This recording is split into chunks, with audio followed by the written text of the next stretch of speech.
Hi, everyone. I'm Amanda Kevin, a 29-year-old marketing executive passionate about helping people recognize and escape manipulative relationships. If love is blind, I was practically stumbling around in pitch darkness when I married my college sweetheart, David Foster, 3 years ago. On the surface, everything was perfect. David's booming law career, our beautiful suburban home, and dreams of starting a family. But lurking behind the picturesque facade was a storm named Amy Foster, my mother-in-law.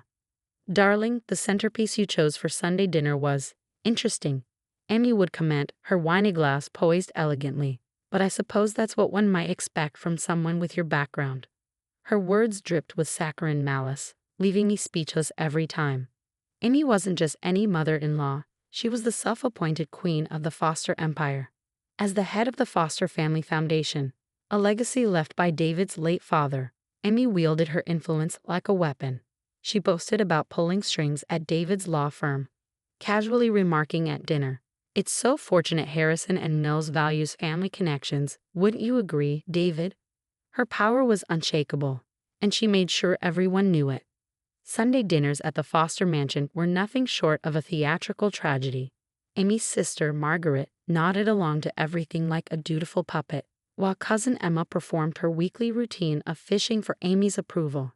"Amanda, have you thought about freezing your eggs?" Emma asked last Sunday, her fox concern barely masking Amy's real agenda. "Aunt Amy mentioned you're focusing an awful lot on your career." I tried everything to keep the peace. I attended Amy's endless charity events, skipped promotions to prioritize David's career, and hosted countless stifling social gatherings. "Your place is here, supporting David," Amy would remind me. "The Foster name carries responsibilities." Then, last week, I came home to find my living room completely rearranged. "I let myself in," Amy said nonchalantly when I confronted her. The furniture arrangement was giving the wrong impression to our social circle. She had made herself a spare key without permission. That was my breaking point. "Mom, you can't just change our house without asking," David protested weakly. "Darling, I know what's best," she replied with a wave of her hand. "Now, when are you two planning to give me grandchildren? The Foster legacy won't continue itself." As I stared at the spare key, it hit me. This wasn't just meddling, it was control. Every interaction, every gesture of help, came with strings attached. The cracks in our perfect life were widening, and the web Amy had spun around us tightened with every passing day. The night of the Foster Family Foundation Gala was when everything came to a head. I'd been ignoring chest pains for weeks, pushing through the stress. But that evening, it all caught up to me. As I stood in the bathroom, struggling to breathe, Amy walked in. "For heaven's sake, Amanda, get up," she snapped. "The Vandermeers just arrived, and I won't have you embarrassing us with this theatrical display." "Amy, please," I begged. "I think I need to go to the hospital. Something's really wrong." She narrowed her eyes. What perfect timing. Just as we're about to announce David's nomination for partner. "Always making everything about you, aren't you?" I clutched the sink for support, the room spinning around me.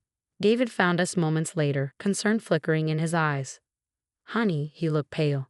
"Maybe we should." "David, darling," Amy interrupted smoothly, "you know how crucial tonight is for your career.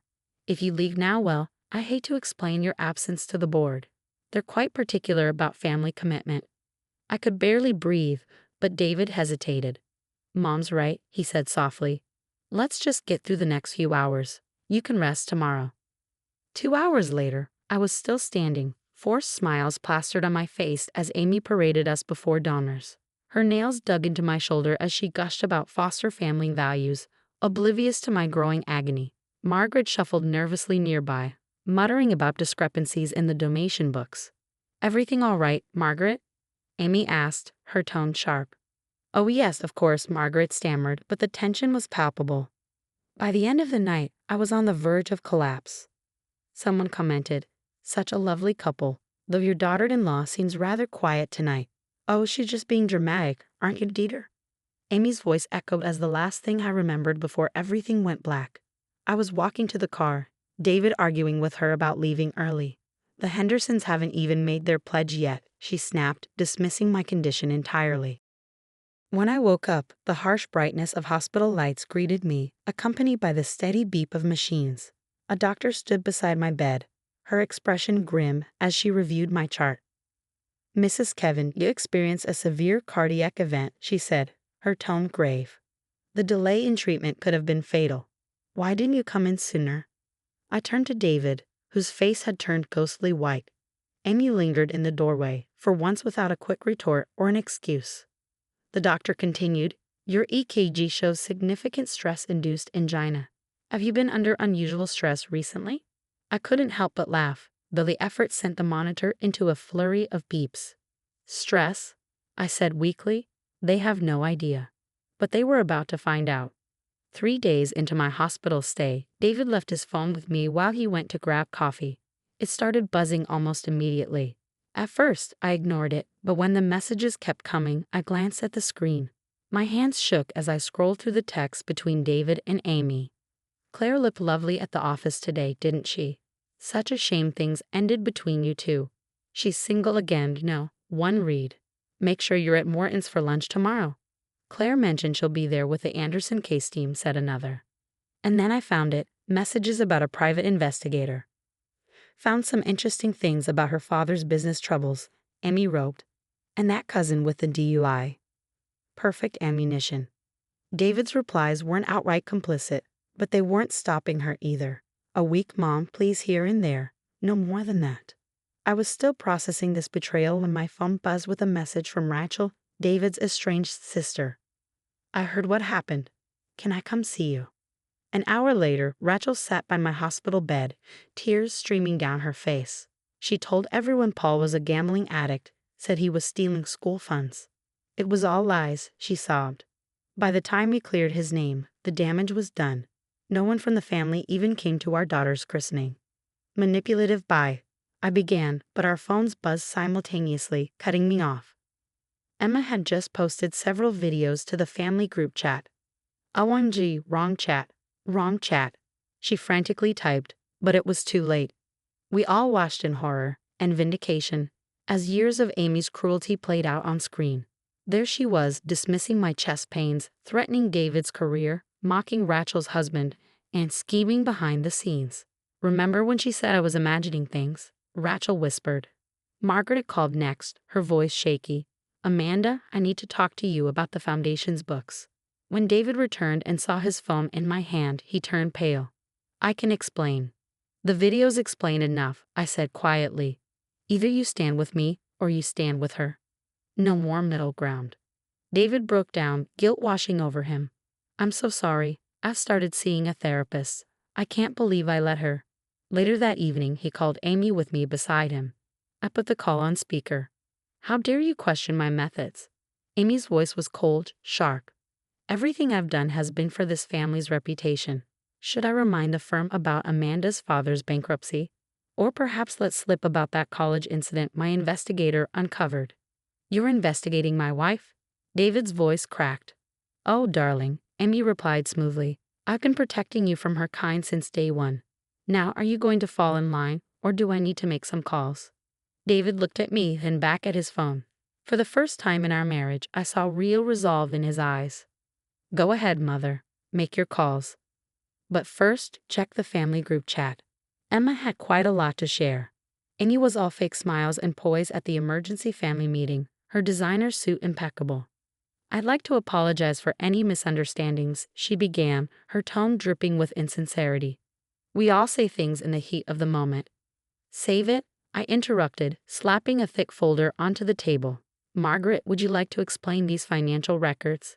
Margaret stood, her hands trembling. "The Foundation's money, it wasn't all going to charity," she confessed. "Private investigators, payoffs, fake positions for Claire at the firm." Amy's composure cracked. "How dare you go through private documents?" she sputtered. "Private? Like the investigator's report on my father?" I shot back. "Or the money you paid Claire to pursue David?" The board meeting that followed was nothing short of poetic justice. Rachel's anonymous tip had prompted an exhaustive audit of the Foundation's records. With every revelation, Amy's complexion grew paler, her mask of control slipping further. $50,000 to discredit a kindergarten teacher, one incredulous board member asked. Rachel leaned forward, her voice steady. That's what she spent to try and destroy my husband and me. 2 weeks later, the headlines delivered their own brand of satisfaction. Prominent socialite charged with embezzlement. David's firm wasted no time severing ties with the scandal. His boss even said, "We're announcing your partnership early, David." As for Claire, she accepted a quiet reassignment to their Seattle office. Her ambitions no longer aligned with Amy's schemes. The social fallout was swift and merciless. Emma's videos went viral, circulating whispers of Amy's cruel behavior. "Did you see how she treated her daughters-in-law?" became a recurring refrain in social circles that once idolized her. Margaret, now visibly freer, shared coffee with Rachel one afternoon. "I'm so sorry," she admitted. "I started therapy. I should have spoken up years ago." Under Rachel's leadership, the foundation found new purpose. Our first major act, a scholarship program for teachers, a pointed yet uplifting dig at Amy's elitism. David and I moved across town to a house filled with light and laughter, new phone numbers, a fresh start. Therapy wasn't easy, but it was worth every hard conversation. "She can't hurt us anymore," I assured David one day during a session. "Sometimes I still expect her to show up," he admitted, his voice soft. 2 years passed, bringing growth and closure. My consulting firm now specializes in helping women escape toxic family dynamics, a journey of empowerment that resonates deeply with my own. Yesterday at Whole Foods, I spotted Amy. Her designer clothes were replaced with off-the-rack substitutes, her once commanding presence dulled. She pushed a cart alone, her eyes darting around nervously. Our gazes met briefly. She hesitated, reaching for her phone, then stopped, likely remembering that she no longer had our numbers. I turned away, heading back to my office where my assistant greeted me. "Your next client is here, Mrs. Kevin." "Coming," I replied, pausing to straighten the plaque on my desk. Its inscription read, "Helping women find freedom." Amy's shadow no longer looms over my life, though I know she thinks of me often. Each empty Sunday dinner, each article praising the foundation's success under Rachel, each reminder of the control she lost, it must sting. People often say forgiveness sets you free. I've learned that sometimes walking away and thriving is the best revenge. What would you have done in my shoes? Would you have left the gala despite knowing the potential fallout? Or would you have stayed silent, sacrificing your health to keep the peace? Share your thoughts in the comments below. I'd love to hear from others who faced similar battles between well-being and toxic family pressure.